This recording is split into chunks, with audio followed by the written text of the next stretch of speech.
Boa tarde, aqui professor Conrad Mota falando ao vivo, diretamente do estúdio do Instituto Intelligence, hoje para falar um pouco de dissolução societária. E eu tenho o prazer de receber aqui no estúdio o meu amigo Giovanni Magalhães, que estava quase aí transformando ele compulsoriamente da minha família, né? Giovanni Magalhães Primo de estipe, é né? um primo de estipe, para que ele possa conversar um pouquinho com a gente sobre esse tema de dissolução societária, que é um tema muito aplicado e um tema muito relevante, principalmente para quem lida aí com o direito empresarial, e o professor Giovanni é especialista nessa área. Professor, seja bem-vindo. Eu queria que você se Obrigado. apresentasse rapidinho para que as pessoas pudessem lhe conhecer, e aí depois a gente começa esse bate-papo aí sobre dissolução societária. Tá joia. Bom, pessoal público aí do Intelligence, satisfação falar com vocês. Giovanni Magalhães, eu sou advogado, sou professor de Direito Empresarial, tanto na graduação em Direito, quanto na pós-graduação em Direito e também em preparatório para concursos. E a gente vive essa coisa do direito empresarial, notadamente no aspecto societário, há pelo menos uns 15 anos aí, né? E a motivação, já antecipando até, a grande motivação dessa live é justamente um projeto de curso, né, que nós estamos trazendo para implementar aqui no Intelligence, curso aí ligado a aspectos práticos, procedimentais, justamente na temática de dissolução societária. Bem, professor, para que a gente possa entender bem, para que quem está nos assistindo possa compreender bem, existem vários tipos diferentes de solução societária, varia de acordo com o tipo de sociedade. Como é que funciona essa questão da dissolução? Bom, a gente pode inicialmente destacar que a gente pode falar em dois grandes tipos de dissolução, né? Nós temos a chamada dissolução total, que é aquele procedimento dissolutório que vai levar ao encerramento das atividades sociais, inclusive com procedimento de baixa registral, em junta ou em cartório, a depender do tipo de sociedade no caso concreto. E a gente tem também a chamada dissolução parcial, que é aquele procedimento em que você tem, né, um conjunto de sócios, em que um ou alguns deles, por qualquer motivo ou fato da vida previsto em lei, se retira ou sai da sociedade, e você tem justamente esse fenômeno da dissolução parcial, né? Porque a sociedade permanece no mercado, sendo que ela permanece muitas vezes com sócio a menos, com patrimônio a menos, com capital social a menos, mas permanecendo no mercado. Então, inicialmente a gente pode estabelecer como premissa esses dois tipos de dissolução, com cada uma delas tendo as suas hipóteses fáticas específicas. A dissolução, imagino que afete de alguma maneira a questão das obrigações da sociedade, as obrigações que a sociedade tem perante terceiros. Como é que ficam essas obrigações? Tanto na dissolução total como na dissolução parcial. Elas permanecem, elas são afetadas, de alguma maneira a antecipação de vencimento, os sócios ficam responsáveis de alguma forma? Como é que funciona essa questão das obrigações? Isso é curioso notar, Conrad. Se a gente for olhar primeiramente do ponto de vista, não é, do viés da dissolução parcial, em que eu vou ter sempre, de certo modo, alguém saindo, né?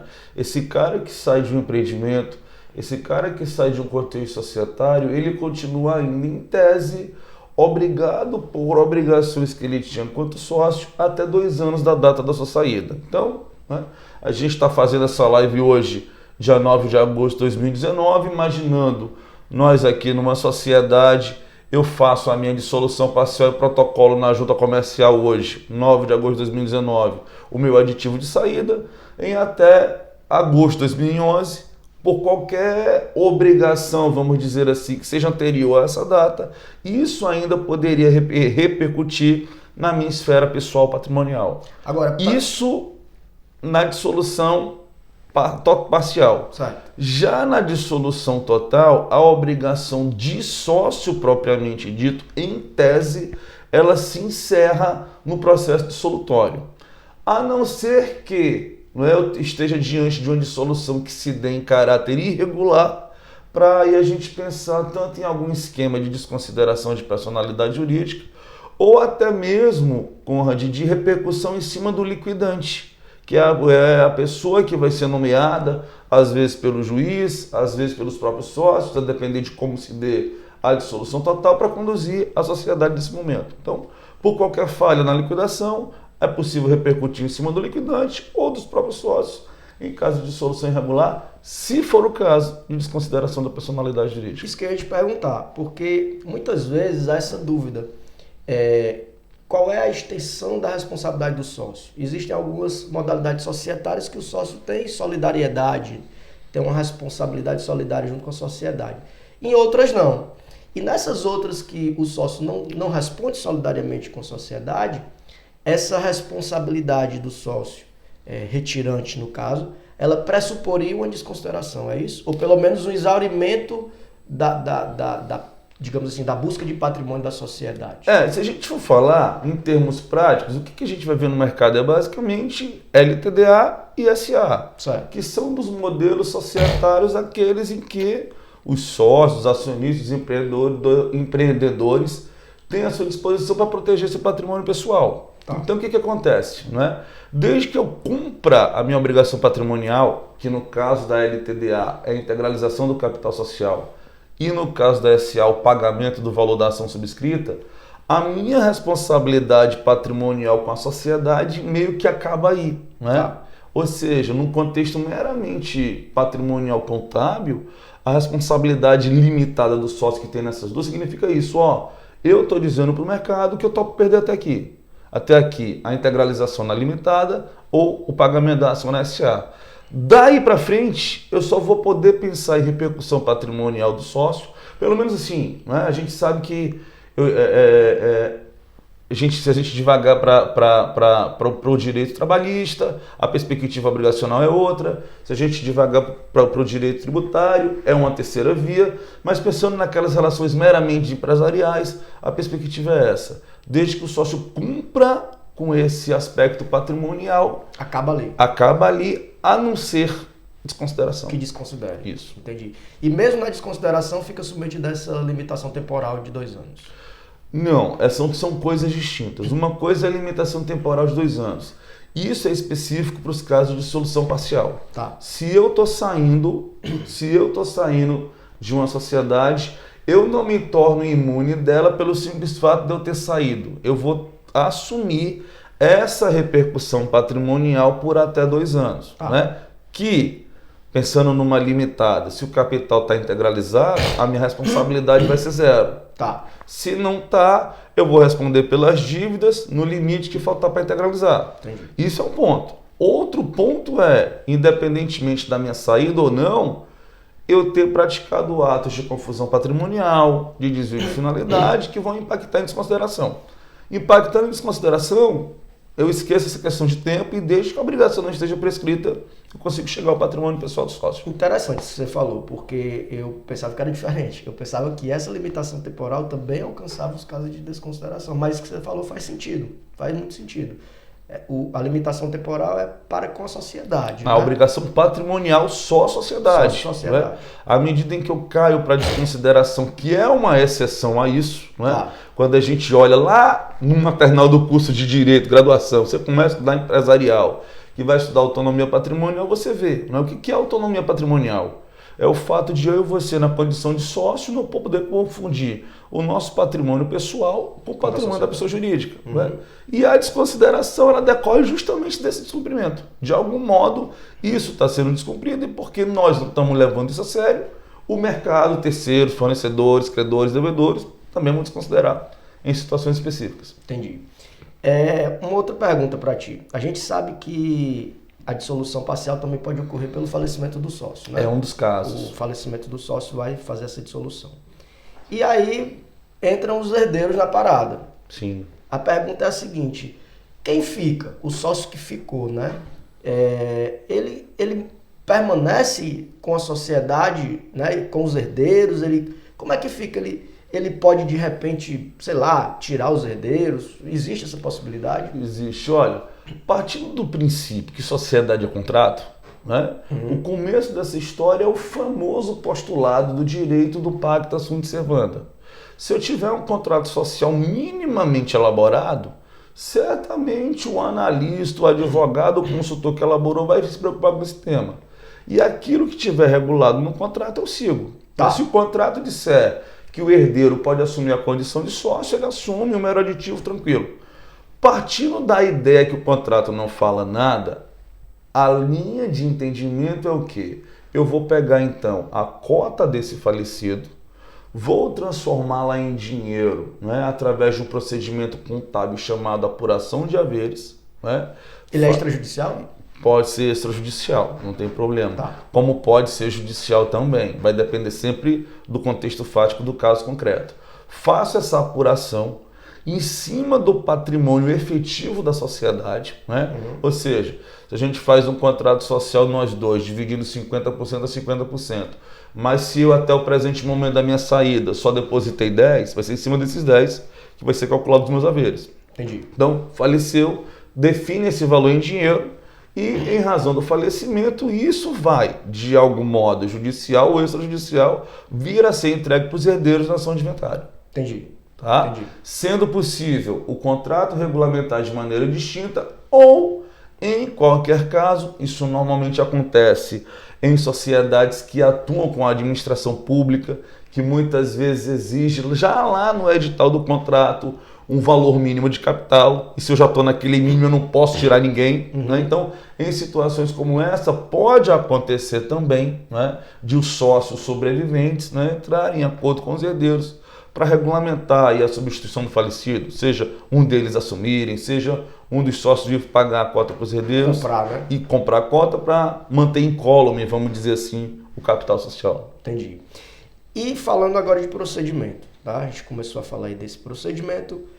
O procedimento de solução, total e parcial, como é que funciona? Ele é extrajudicial, ele é judicial, existe uma ação específica? Como é que funciona essa solução? Né? Nós temos, dentro da legislação societária brasileira, nós temos situações em que a gente vai falar de dissolução de pleno direito, de dissolução por decisão judicial.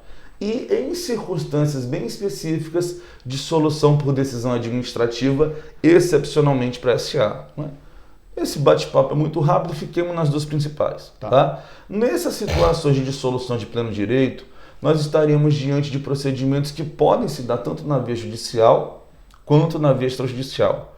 As por decisão judicial não tenho muito o que fazer, né? Vou ter que realmente me socorrer do procedimento judicial.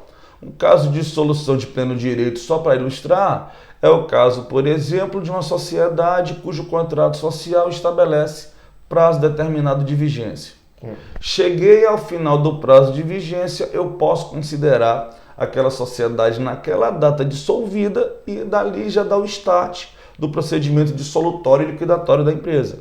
Tá? Agora, por imperativo de preservação, se quiserem continuar, continua fazendo a famosa prorrogação contratual de um contrato com prazo determinado para indeterminado. Tá. Mas é só para ilustrar, a extrapolação do prazo de vigência poderia levar à dissolução.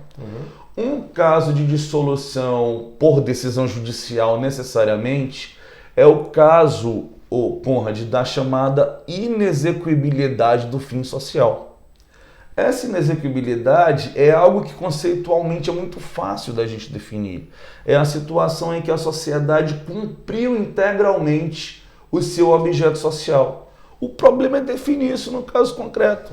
Você imagina uma lanchonete, por exemplo. Quantas mil unidades de suco, quantas mil unidades de refrigerante, de sanduíche, de salgado uma lanchonete precisa vender para exaurir o fim social?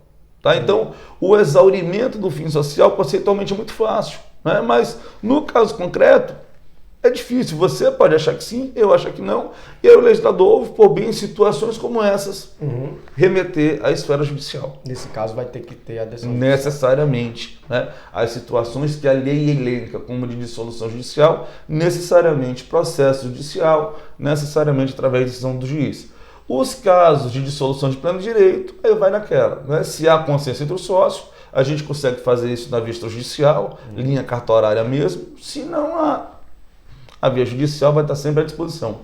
E aí tem algo interessante e curioso, né? Quando nós éramos alunos em algum lugar do passado, a lógica procedimental era diversa do que a gente tem hoje no CPC atual, né? O CPC anterior, de 73, ele trazia no rol dos seus procedimentos especiais uma ação, né? Um rito especial para a ação de dissolução total. Tá.